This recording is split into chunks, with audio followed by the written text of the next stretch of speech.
बिस्मिल्लाहिर्रहमानिर्रहीम। अस्सलाम वालेकुम। मैं हूं सलमान हैदर। दुआ है परवरदिगार से कि उसने आपको और आपके अहले खाना को अपनी हिफ्ज़ो मान में रखा हुआ। सर 6-7 इतनी अहम खबरें हैं, मुझे ये नहीं पता कि मैं किसको सबसे ज़्यादा अहम तरीन कहते हुए आगाज़ कर लूँ, लेकिन सारी एक के बाद एक आपके सामने कर दे। तो सबसे पहले तो जी बुशरा बीबी साहिबा की रोक सुबह जारी हो गई थी और अबुल हसनात साहब ने उनकी रोक जारी की थी और अब बाकायदा तौर पर उनको रिहा कर दिया गया है और वो डयाला जेल से रवाना हो गई हैं और गैर मामूली जल्दी में हुआ। ये भी मैं आपको एक चीज़ छोटी सी बताऊँ, आमतौर पे 1.5-2-2.5 घंटे लगते हैं एक रोककार के बाद, और जैसी रोककार पहुंची बुशरा बीबी साहिबा को बाहर लाया गया है। तो ये चीज़ है। तो बुशरा बीबी साहिबा रिहा होगी। अब देखें वो किस तरीके से कहाँ उनकी इन्वॉल्वमेंट होती है, लेकिन बहरहाल ये एक अच्छी खबर है पाकिस्तान तहरीक इंसाफ के लिए। ले जी, अब आऊँ दूसरी खबर में। काजी फाइसा साहब जी, उन्होंने किसी न किसी तरीके से ये 26वीं आईनी तरमीम के लिए उनका दिल बड़ा मचल रहा था, तो उन्होंने तारीफ़ करनी थी और वो तारीफ़ कर ही दी है।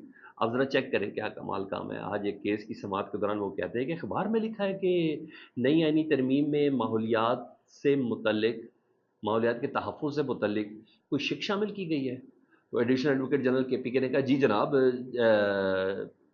26वीं आईनी तरमीम के आर्टिकल A9 में कहा गया कि हर शहरी सेहतमंदाना माहौल का हकदार है। तो काजी साहब ने जवाब दिया, ओके, आईनी तरमीम में माहौलियात के तहफ़्फ़ुज़ की शेख शामिल करना तो काबिल तारीफ़ है। अब आप देख लें 26वीं आईनी तरमीम में बेसिकली जुडिशरी के हकूक़ को सल्ब किया गया, उसकी इंडिपेंडेंसी को कॉम्प्रोमाइज़ किया। काजी साहब ने वो अखबार में नहीं पढ़ा। काजी साहब ने बेंच की तश्कील का मामला ही बिल्कुल उल्टा दिया। वो पार्लिमान के लोग बेंच तश्कील करेंगे, पाकिस्तान की सुप्रीम कोर्ट का वो फैसला करेंगे कौन से बेंच बनेंगे। अच्छा जी, आईनी बेंच कौन सा बनेगा। सीनियरिटी के मामलात को बिल्डोज किया गया। काजी साहब ने वो अखबार में नहीं पढ़ा, लेकिन माहौलियात तक बात उन तक पहुंच गई। मैं क्या सदके जाएं ऐसे चीफ जस्टिस के। बहरहाल दूसरी चीज़ों की वो तारीफ़ कर नहीं सकते थे, ज़ाहिर बात है। मंसूर अली शाह साहब का हक मारा गया है और वो भी उनकी पूरी मर्जी से मारा गया। काजी साहब की उनकी पूरी मुशावरत से मारा गया, उनके पूरे कॉन्सेंट के साथ जस्टिस मंसूर अली शाह साहब का ये रास्ता रोका गया, क्योंकि 63A के वो रिव्यू ना देते अपने टाइमिंग्स के हिसाब से। तो भाई तो लोग अपोजिशन के उठा उठा के यूँ लाए न जाते ना, हर एक की जितनी अपनी कहानी है वो क्या है।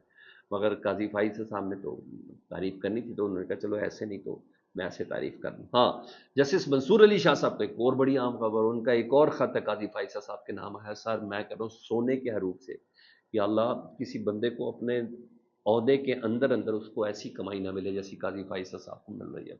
मैं जस्टिस रिजवी साहब के ख़त की बात कर रहा हूँ, मैं वकला फ्रेटर्निटी की बात कर रहा हूँ, मैं पब्लिक की बात कर रहा हूँ, उनके अपने जजेस की बात कर रहा हूँ। मंसूर अली शाह साहब ने आज ख़त लिखा और ये ख़त उन्होंने 23 तारीख को लिखा, बताओ, जो आज पब्लिक हुआ जी। और काजी फाइसा साहब के नाम ख़त लिखा है। उन्होंने कहा, इस ख़त में उन्होंने बेंचेस में बैठने से मुतालिक लिखा है और एक बार फिर मखसूस बेंचेस में जो प्रैक्टिस एंड प्रोसीजर कमेटी के थ्रू है उसमें बैठने से उन्होंने माजरत की है। और 23 अक्टूबर को ख़त में लिखा है कि मैं ये ख़त चीफ जस्टिस काजी फाइसा को बतौर प्रैक्टिस एंड प्रोसीजर कमेटी के सरबराह के लिख रहा हूँ कि वो सरबराह हैं। उन्होंने कहा, मैं माजरत करते हुए लिख रहा हूँ कि तरमीमी ऑर्डर्स में फुल कोर्ट बैठने तक, यानी जो तरमीमी ऑर्डिनेंस आया था ना, जब तक इस पर फुल कोर्ट नहीं बैठेंगे कि भाई ये ऑर्डिनेंस पे कौन बैठना चाहिए कौन नहीं, आपने अकेले कैसे फैसला कर लिया कि मुझे भी जस्टिस मुनीब को भी निकाल के आप जस्टिस अमीन को शामिल कर देंगे और फिर दोनों मिलके जो मर्जी फैसले कर लेंगे। मेरा कंसेंट भी नहीं लिया गया, क्योंकि अभी तक फुल कोर्ट ही नहीं बैठा इस सिलसिले में। फुल कोर्ट ने फैसला करना है कि इसको कैसे करना है, रूल फुल कोर्ट बनाएगी। तो उन्होंने कहा फुल कोर्ट बैठे तक मैं खसूसी बेंच का हिस्सा नहीं बनूंगा। साथ ही उन्होंने बरतानवी जज Lord chancellor sir Thomas More, उनका हवाला दिया। ज़रा सुने सर। सर थॉमस मोर की ज़ुबान में जस्टिस मंसूर अली शाह साहब बोल रहे हैं, तो हवाला दिया। और ये सर थॉमस मोर उस हवाले से मशहूर भी हैं कि उस वक्त उन्होंने मखसूस हालात में हलफ तक लेने से इनकार कर दिया था। सर थॉमस लिखते हैं कि जब सियासतदान अपने कौमी फ़राइज़ की खातिर अपने ज़ाती ज़मीर को तर्क कर देते हैं, ये जस्टिस मंसूर अली शाह साहब सर थॉमस को कोट करके कह रहे हैं कि अपने ख़त में, कि जब सियासतदान अपने अवामी फ़राइज़ की खातिर अपने ज़ाती ज़मीर को तर्क कर देते हैं, तो वो अपने मुल्क की तबाही की जानिब मुख्तसर रास्ते की रहनुमाई कर रहे होते हैं। यानी तबाही बहुत मुख्तसर रास्ते मेरे आ गई जब सियासतदान इस तरह करते हैं। हम इक़्तिदार में रहते हुए अक्सर भूल जाते हैं कि इस मुल्क के लोग हमारे अमाल को देख रहे हैं। तारीख़ कभी माफ़ नहीं करती। अच्छा, ये बड़ा हिट कर देने वाला जुमला है, काजी साहब तारीख़ कभी माफ़ नहीं करती। ये लिख कर भेजा जी जस्टिस मंसूर अली शाह साहब ने, और ख़ुद उम्रे पे हैं। میں نے بتا دیا. ادھر ایک بیانیہ بنایا جا رہا ہے، کیا معلوم ایسا ہو، لیکن میں نہیں مانتا اس پہ. ہر ایک کی اپنی اپنی انڈرسٹینڈنگ ہے. مختلف صحافی بھی کلیم کریں. آج بلاول بھٹو صاحب نے بی بی سی وغیرہ سے کوئی بات کر کے کہا، اب تو جو مرضی کہہ لیں، انہوں نے کہا کہ مجھے نہیں پتا تھا منصور علی شاہ چیف جسٹس نہیں بن رہے. یہ بلاول صاحب کہہ رہے ہیں. بلاول صاحب ظاہر کرنے کی کوشش کریں میرے علم میں نہیں تھا. ارے بھائی، تمہارے پیپلز پارٹی کے 3 اراکین تھے پارلیمانی کمیٹی کے جنہوں نے ووٹ دیا ہے جسٹس منصور علی شاہ صاحب کو روکنے کے لیے، جسٹس یحییٰ افریدی صاحب کو ووٹ دیا. تو کیا وہ 3 افراد نے پاکستان پیپلز پارٹی کے چیئرمین بلاول بھٹو سے نہیں پوچھا ہوگا؟ ان سے ہدایت نہیں لی تھی؟ یار، میں کہتا ہوں بلاول صاحب کمال کرتے ہیں. ہماری معصومیات کا اتنا مذاق کیوں اڑاتے ہیں؟ نہ اڑایا کریں.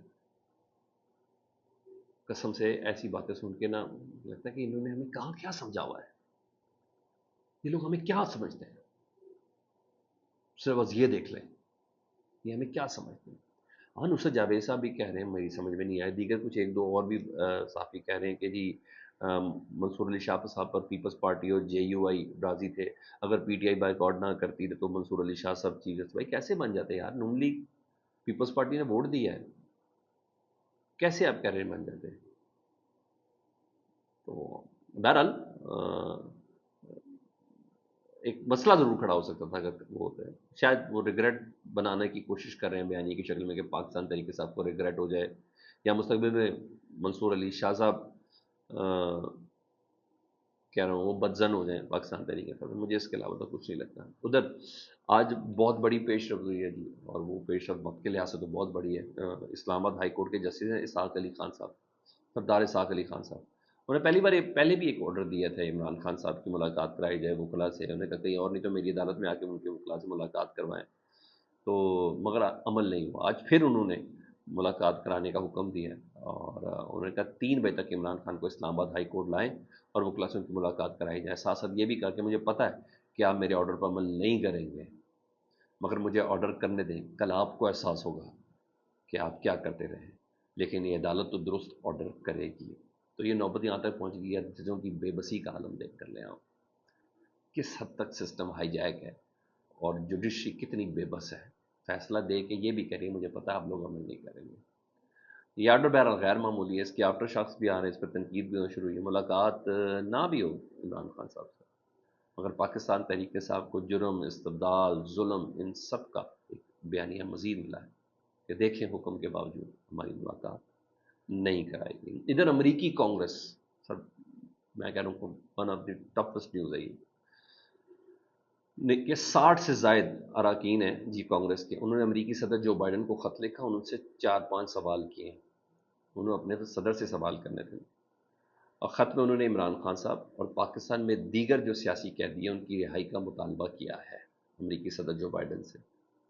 اچھا، لابی اچھا موو کر دی. 60 امریکی کانگریس ہیں جنہوں نے بہت سخت الفاظ میں عمران خان صاحب کی رہائی، پاکستان کے جو سیاسی معاملات ہیں اس میں جو چل رہا ہے، پاکستان میں جو گرفتاریاں ہو رہی ہیں، جو کیسز ہیں، اس پر تشویش کا اظہار کیا. ایون اسٹیبلشمنٹ کے اوپر بہت سخت باتیں انہوں نے کی ہیں. اور مجھے لگتا ہے کہ اب تک کا نا سب سے ہیوی یہ پریشر آیا ہے امریکہ کی طرف سے. 60 کانگریس مین نے اپنے صدر کو خط لکھا ہے کہ انسانی حقوق کی پامالی ہو رہی ہے. 8 فروری کے انتخابات کا انہوں نے کہا ہے کہ اس میں جو فراڈ لگا اس کے نتائج ابھی تک سامنے نہیں آئے. فراڈ میں کیا پروب ہوا؟ امریکہ نے پاکستان سے کہا ہے کہ جواب لیں. 60 کانگریس مینس نے اپنے صدر کو کہا ہے کہ پاکستان سے جواب لیں. آرمی چیف سے متعلق پوچھا جائے کہ کیا امریکہ کے چیف آف آرمی اسٹاف کے ساتھ تعلقات مینٹین ہیں پاکستان کے؟ اگر مینٹین ہیں پھر بتائیں جمہوری نظام میں خلل پر کیا پالیسی ہے ان کی. سوشل میڈیا پر جو قدغنیں لگی ہیں، ایکس وغیرہ سب بند ہیں، یہ کیوں ہو رہا ہے؟ صحافیوں پر صحافت کرنے کی پابندی کیوں ہے؟ الیکشن کمیشن انڈیپینڈنٹ نہیں ہے.